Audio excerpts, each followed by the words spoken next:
What's up, my crypto legends? This right over here is the S&P 500 and the Bitcoin price, okay, on the 4 hourly. And in the orange, we do have the BTC price. This is the last 6 months. And here in the candlesticks, we do have the S&P 500. Now, there's been really high correlation here for the last few months. We can see here in July, the S&P 500 going absolutely crazy. Also, Bitcoin was lagging slightly behind the S&P 500, as you can see here in the orange. They both found a peak area at the beginning of September, the first week of September, where they both started dropping. Okay, it seems like Bitcoin bottomed out at round about the 28th of September, and the S&P bottomed out on the 1st of October, as you can see right over here. So after that, they both started pumping nicely here the month of October.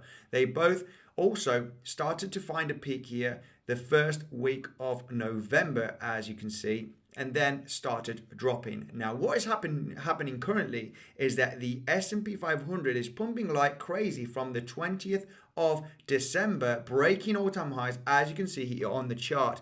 Now, it looks like that BTC is just lagging behind. This means that in the next coming weeks, we are going to see this price action to the upside on Bitcoin, because we can see here that one has been lagging behind the other. As you can see right over here, S&P 500 in this case was lagging behind Bitcoin. So does this mean that Bitcoin is lagging behind the S&P 500 and we're going to start seeing some pumpy action in the next coming weeks? Guys, let me know in the comment section what you think.